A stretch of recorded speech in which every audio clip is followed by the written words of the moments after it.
جها وبث منهما رجالا كثيرا ونساء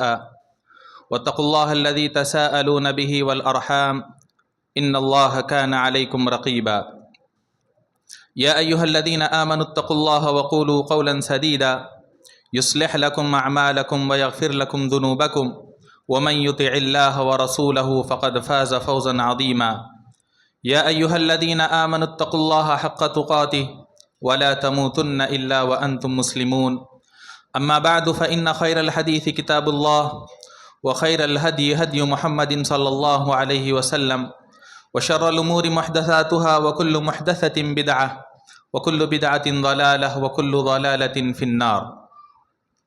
أعوذ بالله من الشيطان الرجيم بسم الله الرحمن الرحيم إنهم فتية آمنوا بربهم وزدناهم هدى۔ معزز حاضرین، بزرگوں، نوجوانوں، پردہ نشین، خواتین اسلام، تمام قسم کی تعریف، بڑائی، کبریائی اس اللہ وحدہ لا شریک کے لیے ہے، جس اللہ نے ہم تمام کو رمضان المبارک جیسی عظیم نعمت سے مالا مال فرمایا، اور جس اللہ نے ہم اور آپ کو رمضان المبارک کا وہ آخری عشرہ نصیب فرمایا جس میں اللہ تبارک و تعالیٰ نے 1000 مہینوں سے بہتر عبادت والی رات رکھی ہے۔ بعدہ درود و سلام نازل ہو تمام انبیاء اکرام پر، خصوصاً آخری نبی محمد رسول اللہ صلی اللہ علیہ وسلم پر، جن کی تعلیمات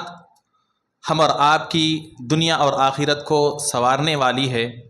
جن کی تعلیمات پر عمل کر کے ہم دنیا میں بھی کامیاب ہوں گے اور بإذن اللہ آخرت میں بھی انشاءاللہ کامیابی ہمارے قدم چومے گی۔ معزز حاضرین، ویسے تو یہ عبادت کی رات ہے، زیادہ سے زیادہ ان راتوں کے اندر ہمیں عبادتوں پر توجہ دینی ہے، ذکر و اذکار، قرآن کی تلاوت، قیام اللیل، صدقہ و خیرات، دعا و استغفار، ان تمام چیزوں میں ہمیں اپنا زیادہ سے زیادہ وقت صرف کرنا ہے۔ چونکہ ہمارے ایک ماحول کے اندر ان چیزوں کی عادت ہو گئی ہے، اس لیے مختصراً کچھ نصیحت علم حاصل کرنے کے لیے ایک مجلس لگتی ہے تو ہم ہمیشہ اسے اپنی عادت نہ بنائیں، بلکہ جہاں تک ہو سکے ان چیزوں کو ہم اپنے معاشرے میں کم کرنے کی کوشش کریں، اور اس بات کی زیادہ کوشش کریں کہ ان راتوں کو ہم کثرت کے ساتھ اللہ تبارک و تعالیٰ کی عبادت کریں۔ اللہ تبارک و تعالیٰ نے انسان کو جو زندگی دی ہے، انسان کو جو عمر اللہ تبارک و تعالیٰ نے دی ہے، اس کو اگر آپ دیکھیں گے تو اسے آپ 3 حصوں میں اس کو تقسیم کر سکتے ہیں۔ ایک تو بچپن کا مرحلہ ہوتا ہے، اور ایک جوانی کا مرحلہ ہوتا ہے، اور ایک بڑھاپے کا مرحلہ ہوتا ہے۔ شریعت اسلامیہ کی تعلیمات اگر ہم اور آپ دیکھیں گے تو شریعت کی تعلیمات میں یہ جو درمیانی مرحلہ ہے، جوانی والا جو مرحلہ ہے، اس مرحلے کی بڑی اہمیت شریعت اسلامیہ کی نظر میں ہے، اور شریعت کے اندر بہت ساری ایسی تعلیمات ہیں جو تعلیمات کے جوانوں کے لیے، نوجوانوں کے لیے ہیں، اور جس میں اللہ تبارک و تعالیٰ اور اللہ کے نبی صلی اللہ علیہ وسلم جوانوں کو اور نوجوانوں کو مخاطب کرتے ہوئے بہت سارے تعلیمات اللہ تبارک و تعالیٰ اور اللہ کے نبی صلی اللہ علیہ وسلم دیتے ہیں، کیونکہ کسی بھی معاشرے میں نوجوانوں کی بڑی اہمیت ہوتی ہے۔ نوجوان اگر کسی بھی معاشرے کے اندر سدھر جاتا ہے، کسی بھی معاشرے کے اندر اگر نوجوان رہتے ہیں اور نوجوان اس معاشرے کی یا اس قوم کی اصلاح کرنا چاہیں تو پھر کوئی بھی طاقت انہیں روک نہیں سکتی۔ نوجوانوں کا معاشرے کی کردار کے اندر، معاشرے کو بنانے میں، سوسائٹی کو بنانے کے اندر ان کا بڑا اہم رول ہوتا ہے، ان کا بڑا اہم کردار ہوتا ہے۔ اس لیے شریعت اسلامیہ نے نوجوانوں کے اوپر خصوصی توجہ دی ہے۔ شریعت اسلامیہ کی تعلیمات اگر آپ پڑھیں گے تو آپ کو جا بجا یہ جو جوانی کا مرحلہ ہے اس کی اہمیت شریعت اسلامیہ ہم اور آپ کو وضاحت کرتی ہے۔ شریعت اسلامیہ ہم اور آپ کو بتاتی ہے کہ یہ نوجوانی والا مرحلہ بڑا ہی اہم مرحلہ ہے، بہت ہی اہمیت والا مرحلہ ہے۔ آپ دیکھیں کہ جب اللہ تبارک و تعالی قیامت کے دن لوگوں سے سوالات کریں گے، ان سوالات کے اندر اللہ تبارک و تعالیٰ کا ایک سوال یہ بھی ہوگا کہ تم نے اپنی زندگی کہاں گزاری،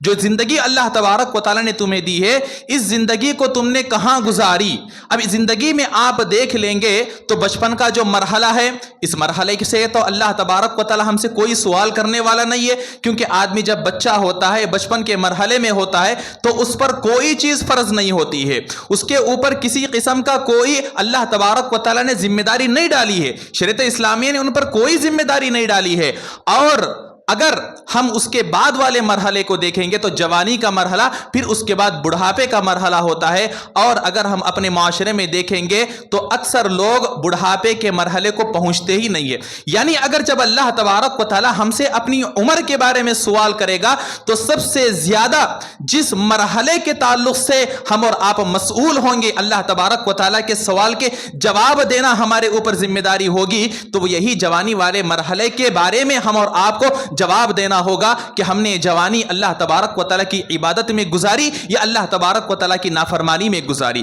اس جوانی کو ہم نے شریعت پر عمل کرتے ہوئے گزارا یا شریعت کی نافرمانی میں گزارا، اس جوانی کو ہم نے اللہ کی اطاعت میں گزارا یا کہ شیطان کی اطاعت میں گزارا، اس جوانی کو ہم نے جنت کے حصول کے لیے اس جوانی کو ہم نے وقف کیا یا ہم نے ایسے اعمال کیے جو کہ ہم اور آپ کو جہنم کی طرف لے کر جانے والے ہیں۔ تو اس لیے جب اللہ تبارک و تعالیٰ یہ سوال کریں گے کہ تم نے اپنی زندگی کہاں گزاری، اپنی عمر جو عمر اللہ تبارک و تعالیٰ نے میں نے تمہیں دی تھی، یہ عمر تم نے کہاں گزاری، تو پھر ہم اور آپ کو اس سوال کے جواب کے لیے تیار ہونا پڑے گا۔ اگر ہم اور آپ اس سوال کے جواب کی تیاری کرنا چاہتے ہیں تو یہ جو جوانی کا مرحلہ، جوانی کی جو عمر اللہ تبارک و تعالیٰ نے دی ہے، اس عمر میں ہی ہم اور آپ کو اس سوال کی تیاری کرنا ہے، عمل کے ذریعے سے اس سوال کی ہم اور آپ کو تیاری کرنا ہے، دین کے طرف رجوع کر کے ہم اور آپ کو اس سوال کی تیاری کرنا ہے، شریعت اسلامیہ کی تعلیمات پر عمل کر کے ہم اور آپ کو اس سوال کی تیاری کرنا ہے۔ اور اللہ کے نبی صلی اللہ علیہ وسلم نے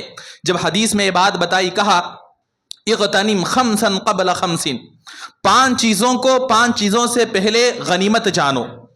پانچ چیزوں سے پہلے غنیمت جانو۔ اس میں اللہ کے نبی صلی اللہ علیہ وسلم نے کہا کہ تم اپنی عمر کو غنیمت جانو، اپنی زندگی کو غنیمت جانو قبل اس کے کہ تمہیں موت آ جائے، یعنی موت آنے سے قبل جو وقت اللہ نے تمہیں دیا ہے، جو زندگی اللہ نے تمہیں دی ہے، اس زندگی سے خوب فائدہ اٹھاؤ، اس زندگی کو خوب اللہ کی عبادت میں لگاؤ، اسلام کی تعلیمات میں لگاؤ۔ اب زندگی جب کہی گئی تو اس زندگی میں بچپن کا بھی مرحلہ آ گیا، زندگی میں جوانی کا بھی مرحلہ آ گیا، زندگی میں بڑھاپے کا بھی مرحلہ آ گیا، لیکن پھر بھی اللہ کے نبی صلی اللہ علیہ وسلم نے جوانی کے مرحلے کو خاص طور پر ذکر کرتے ہوئے کہا وَشَبَابَكَ قَبْلَ حَرَمِكَ، بڑھاپا آنے سے قبل جوانی کو تم غنیمت جانو،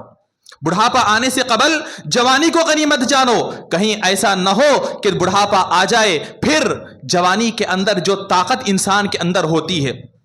جوانی میں انسان کے اندر جو جذبہ ہوتا ہے، بوڑھے ہونے کے بعد کہیں وہ جذبہ تم میں ختم ہو جائے، بوڑھے ہونے کے بعد افسوس کرتے ہوئے بیٹھ جائیں کاش میں جوانی میں اللہ کی عبادت کر لیا ہوتا، کاش میں جوانی میں اللہ تبارک و تعالیٰ کو راضی کر لیا ہوتا، اب میں کما نہیں پا رہا ہوں، جب جوان تھا تو خوب کماتا تھا، کاش میں اس وقت اللہ تبارک و تعالیٰ کے راستے میں خوب خرچ کیا ہوتا، کاش میں اللہ تبارک و تعالیٰ کے سامنے سجدے کیا ہوتا۔ کتنے لوگ ہیں بڑھاپے کے مرحلے میں پہنچ جاتے ہیں، بعد میں اللہ تبارک و تعالیٰ کی عبادت تو کرتے ہیں لیکن کبھی کرسی پر بیٹھ کر ان کو نماز پڑھنا پڑتا ہے، چاہتے ہیں، ان کے دل میں چاہت ہوتی ہے، یہاں پر بھی بہت سارے لوگ بیٹھے ہیں، آپ ان سے پوچھ سکتے ہیں، ان کے دلوں کے اندر یہ بات ہوتی ہے، ان کی خواہش ہوتی ہے کہ میں اپنے چہرے کو، اپنے پیشانی کو اللہ کے سامنے جھکاؤں، لیکن جھکا نہیں پاتے ہیں، کمزوری کی وجہ سے، بڑھاپے کی وجہ سے جھکا نہیں پاتے ہیں۔ آپ لوگ ابھی جوان ہیں، آپ لوگوں کے اندر ابھی طاقت موجود ہے، آپ اگر چاہیں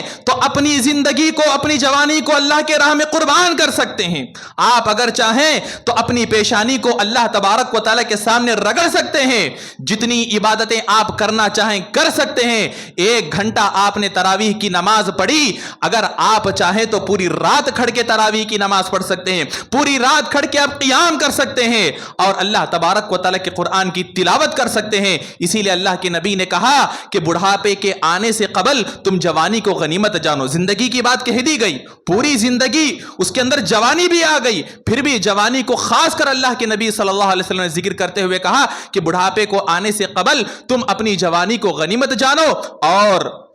اس جوانی کو اللہ تبارک و تعالیٰ کی اطاعت میں شریعت اسلامیہ کی احکامات کے مطابق گزارو۔ اور جو حدیث ہمیشہ آپ لوگ سنتے رہتے ہیں، کئی مرتبہ آپ لوگوں نے اس حدیث کو سنا ہوگا کہ اللہ کے نبی صلی اللہ علیہ وسلم کہتے ہیں سبعۃ یظلھم اللہ فی ظلہ یوم لا ظل الا ظلہ، کل قیامت کے دن جب نفسی نفسی کا عالم ہوگا، سورج ہمارے سروں سے ایک ہاتھ اوپر ہوگا، لوگ پسینوں میں ڈوبے ہوئے ہوں گے، کوئی اپنے ٹخنوں تک ڈوبا ہوا ہوگا، کوئی اپنے گھٹنوں تک ڈوبا ہوا ہوگا، کوئی اپنی کمر تک پسینوں میں ڈوبا ہوا ہوگا، کوئی اپنے کاندھوں تک، کوئی اپنی گردن تک پسینے میں ڈوبا ہوا ہوگا، ہر آدمی اپنے اپنے عمل کے لحاظ سے پسینے کے اندر ڈوبا ہوا ہوگا۔ اس دن کوئی سایہ نہیں ہوگا، اس دن کوئی سایہ نہیں ہوگا۔ لیکن اللہ کے نبی کہتے ہیں 7 قسم کے لوگ ایسے ہیں کہ اللہ تبارک و تعالیٰ قیامت کے دن انہیں اپنے سائے میں، اپنے عرش کے سائے میں سایہ دے گا۔ جب کوئی سایہ نہیں، ایسے موقع پر 7 قسم کے لوگوں کو اللہ تبارک و تعالیٰ سایہ دینے والا ہے۔ اس میں اللہ کے نبی صلی اللہ علیہ وسلم نے کہا وَشَابٌ نَشَأَ فِي عِبَادَةِ اللَّهِ، اس کے اندر ایسا ایک نوجوان آدمی بھی ہوگا جس کی جوانی اللہ کی عبادت میں گزری ہوگی۔ آج ہم دیکھیں ہمارے نوجوان کہاں پر ان کی زندگی گزر رہی ہے، ان کے ترجیحات کیا ہیں، ان کے دل میں لوگوں کی جانب سے جو مسلمانوں کے دشمن ہیں، اسلام دشمن جو لوگ ہیں، ان کی جانب سے یہ بات ان کے دلوں میں ڈال دی گئی ہے بس ایک ہی زندگی ملنے والی ہے، زندگی تو ایک ہی مل دے گی، بار بار زندگی ملنے والی نہیں ہے، خوب عیش کرو، مائی لائف مائی رولز والی آج لوگوں کی زندگی چل رہی ہے کہ میری زندگی میری مرضی،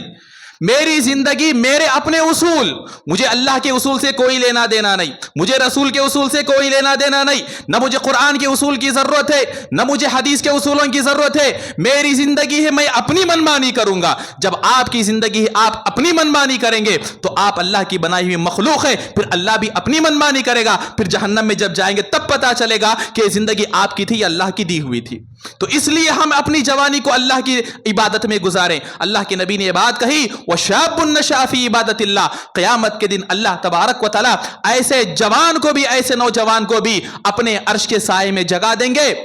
جو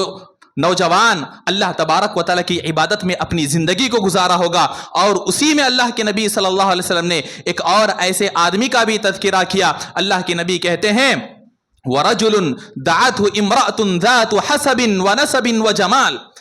اور ایسا آدمی بھی کل قیامت کے دن اللہ کے سائے میں یا عرش کے سائے میں ہوگا جسے ایک خوبصورت عورت، ایک حسب و نسب والی عورت، بڑے اونچے خاندان والی عورت گناہ کی طرف دعوت دیتی ہے تو وہ آدمی کہتا ہے، وہ جوان کہتا ہے انی اخاف اللہ، میں اللہ سے ڈرنے والا ہوں، مجھے یہ دنیا کی رنگینیاں نہیں چاہیے، مجھے دنیا کی شہرت نہیں چاہیے، مجھے دنیا کے خواہشات نہیں چاہیے، میں اپنے خواہشات کو شریعت کے حدود میں رہ کر پورا کروں گا۔ آپ ایک بات یاد رکھ لیں، یہاں پر شریعت اسلامیہ کبھی ہم سے یہ نہیں کہتی کہ تم اپنی خواہشات کو مار ڈالو۔ اگر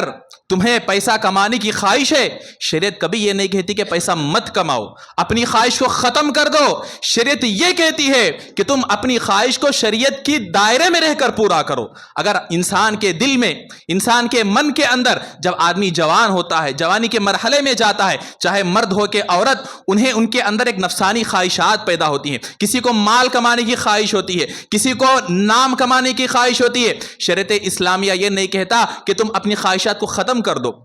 اپنی خواہشات کو مار دو اور پوری زندگی اللہ کی عبادت میں لگا دو، بلکہ شریعت یہ کہتی ہے کہ تم اپنی خواہشات کو اگر اسلام کے دائرے میں رہ کر پورا کرتے ہو تو یہ بھی عبادت ہے۔ اگر آپ حلال طریقے سے مال کما رہے نا تو یہ بھی اللہ تبارک و تعالیٰ کی عبادت ہے۔ اگر آپ حلال طریقے سے اپنی خواہشات کو پورا کرتے ہیں تو یہ بھی عبادت ہے۔ اگر آپ حلال طریقے سے، صحیح طریقے سے اپنی تمام خواہشات کو جو کہ جائز طریقے، ان طریقوں سے آپ پوری کریں گے تو یہ بھی اللہ تبارک و تعالیٰ کی عبادت ہے۔ بہرحال تو جب اللہ تبارک و تعالی، اللہ کے نبی صلی اللہ علیہ وسلم نے کہا کہ ایسا آدمی بھی اللہ تبارک و تعالیٰ کے سائے کے اندر قیامت کے دن اسے سایہ ملے گا جسے دنیا کی بہت ہی مالدار، خوبصورت اور حسب و نسب والی، خاندان والی عورت گناہ کی طرف دعوت دیتی ہے تو وہ آدمی کہہ دیتا ہے کہ انی اخاف اللہ، میں اللہ سے ڈرنے والا ہوں۔ یہ دنیاوی خواہشات اس کے ایمان کو کبھی متزلزل نہیں کر سکتی، یہ دنیا کے خواہشات کی وجہ سے وہ اپنے ایمان کو بیچنے کے لیے تیار نہیں ہوگا۔ آج آپ دیکھیں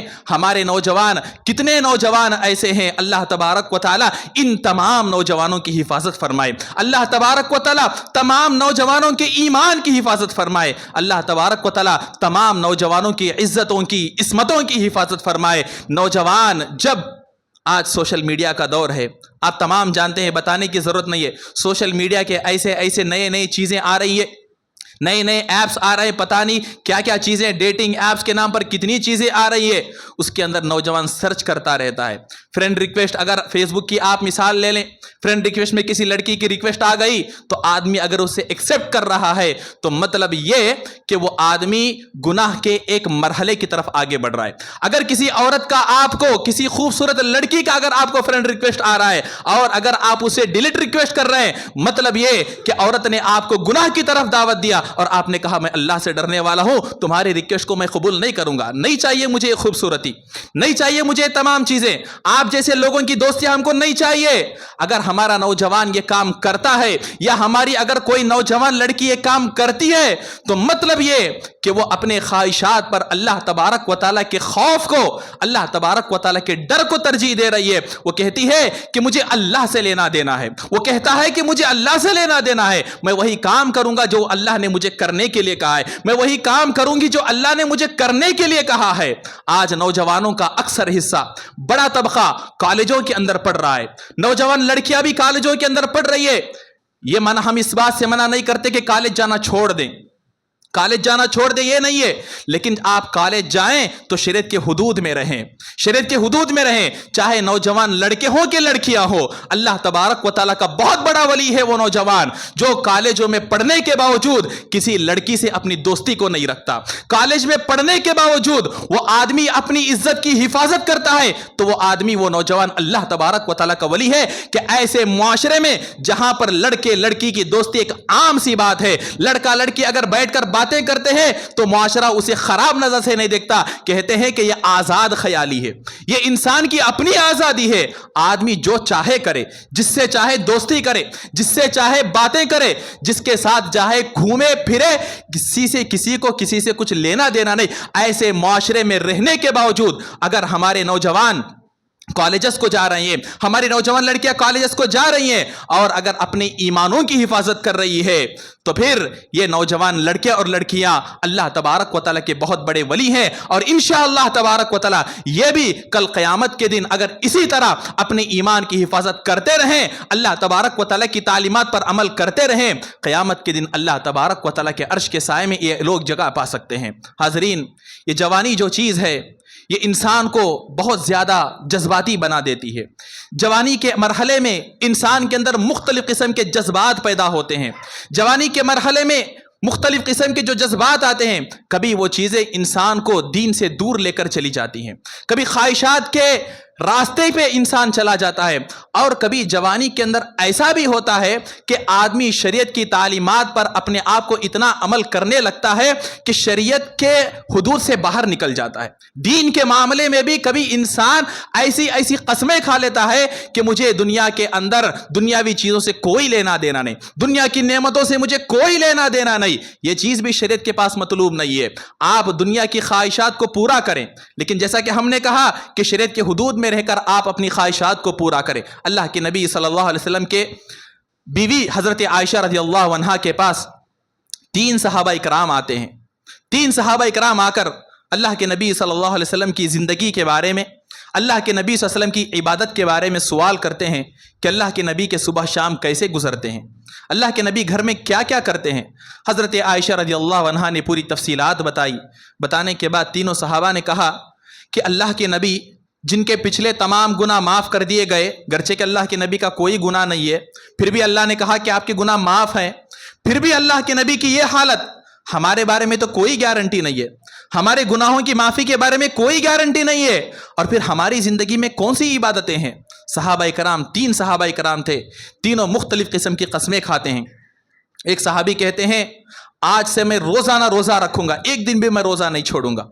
ایک صحابی قسم کھاتے کہتے ہیں کہ میں رات بھر عبادت کرتا رہوں گا، میں رات میں سوؤں گا نہیں۔ ایک صحابی قسم کھاتے ہیں کہ میں عورتوں سے دور رہوں گا، شادی نہیں کروں گا۔ صحابہ قسم کھاتے ہیں، چلے جاتے ہیں، اللہ کے نبی گھر آتے ہیں۔ حضرت عائشہ رضی اللہ عنہ اللہ کے نبی سے کہتی ہیں کہ 3 صحابہ آئے تھے، اس طرح سے انہوں نے سوال کیا، ہم نے بتایا، پھر انہوں نے اس طرح سے قسم کھائی اور چلے گئے۔ اللہ کے نبی فوراً صحابہ کرام کو جمع کرتے ہیں، فوراً صحابہ کرام کو جمع کرتے ہیں اور کہتے ہیں انا اخشاکم للہ و اتقاکم،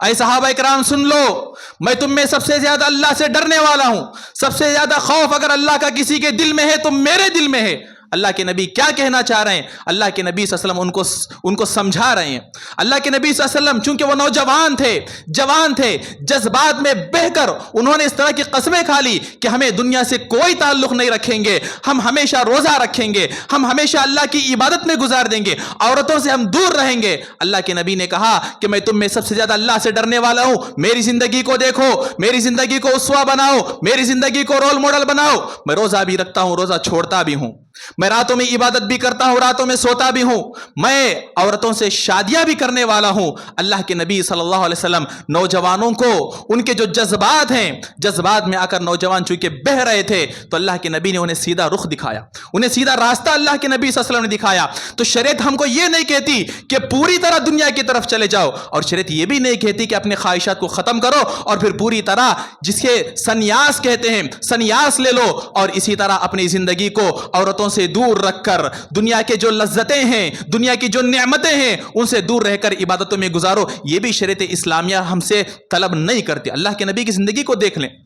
اللہ کے نبی نے خود کہا کہ میں روزہ رکھتا بھی ہوں، چھوڑتا بھی ہوں، رات میں ایک حصہ عبادت کرتا ہوں اور سوتا بھی ہوں، اور میں بیویوں سے، میں عورتوں سے شادی بھی کرنے والا ہوں۔ شریعت اسلامیہ ہمیں یہی تعلیم دیتی ہے کہ تم اپنی خواہشات کو شریعت کے دائرے میں رہ کر پورا کرو۔ تو یہ جوانی کا جو مرحلہ ہے، یہ جوانی کا جو مرحلہ ہے، اس مرحلے کے اندر ہم اور آپ کو جذبات میں نہیں بہنا ہے، چاہے وہ دنیا کی طرف ہو یا دین کے معاملے میں ہو، ہم دونوں کے درمیان رہتے ہوئے اپنی جوانی کو اللہ تبارک و تعالیٰ کی عبادت کے اندر گزارنے کی کوشش کریں، اللہ تبارک و تعالیٰ کی اطاعت کے اندر گزارنے کی کوشش کریں۔ ہم اور آپ اسی بات کی ہمیشہ کوشش کرتے رہیں کہ میں جو بھی کام کروں یا تو اللہ تبارک و تعالیٰ کی فرمان کے مطابق ہونا ہے یا تو پھر رسول اللہ صلی اللہ علیہ وسلم کے فرمان کے مطابق ہونا ہے۔ اگر جوان چاہے گا تو معاشرے کا کایا پلٹ کر رکھ دے گا۔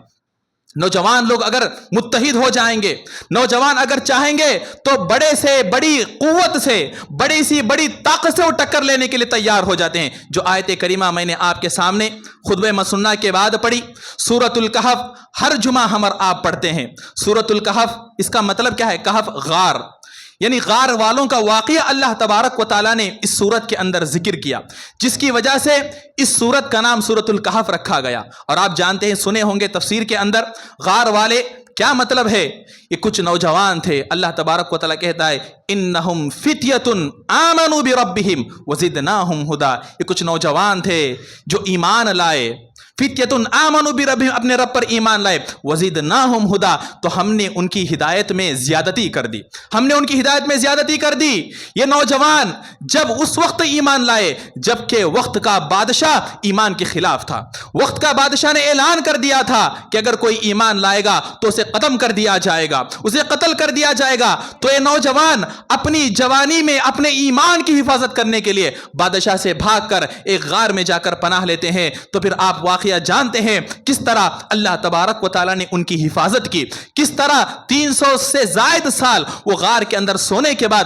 پھر وہ دوبارہ اٹھتے ہیں۔ پھر تفصیلی واقعہ آپ جانتے ہیں۔ بتانے کا مقصد یہ ہے کہ اگر جوان آدمی چاہے گا تو وقت کی طاقت سے بھی ٹکر لینے کے لیے تیار ہو جاتا ہے۔ حضرت ابراہیم علیہ السلام کی زندگی کو دیکھ لیں۔ حضرت ابراہیم علیہ السلام وقت کے بادشاہ نمرود کے سامنے کھڑے ہو کر اللہ تبارک و تعالیٰ کے توحید کی دعوت دیتے ہیں۔ انہیں کسی کا ڈر نہیں ہے، کسی کا خوف نہیں ہے، کیونکہ جوانی ایسا مرحلہ ہے کہ آدمی کے پاس بہت ہی زیادہ جذبہ ہوتا ہے۔ ایسے موقع پر وہ کھڑے ہو کر دعوت دیتے ہیں، وقت کا جو طاقتور بادشاہ ہے، ظالم بادشاہ ہے، اس کے سامنے کھڑ کر دعوت دیتے ہیں اور اس سے مناظرہ کرتے ہیں، ڈیبیٹ کرتے ہیں، کہتے ہیں کہ میرا رب وہ ہے جو لوگوں کو مارتا ہے، جو زندگی بھی دیتا ہے اور موت بھی دیتا ہے۔ تو نمرود بھی کہتا ہے کہ میں بھی تو لوگوں کو مار سکتا ہوں، میں بھی تو لوگوں کو زندگی دے سکتا ہوں۔ پھر حضرت ابراہیم علیہ السلام کہتے ہیں کہ میرا رب وہ ہے جو سورج کو مشرق سے نکالتا ہے اور مغرب میں غروب کرتا ہے۔ تو اللہ تبارک و تعالیٰ کہتے ہیں فبہت الذی کفر۔ نمرود کے پاس کوئی جواب نہیں تھا، نمرود کے پاس کوئی جواب نہیں تھا۔ ایسے موقع پر اس طرح ذہن کے اندر یہ تمام چیزیں آنا یہ عام لوگوں کے بس کی بات نہیں ہے۔ جب آدمی کسی سے ڈرے بغیر نڈر ہو کر لوگوں کے سامنے کھڑا ہو جاتا ہے تبھی اس طرح کی چیزیں انسان کے دل میں، دماغ میں آتی ہیں، اور اللہ تبارک و تعالیٰ کی مدد بھی ان کے شامل حال رہتی ہے۔ اور پھر آپ جانتے ہیں کہ ابراہیم علیہ السلام کو اٹھا کر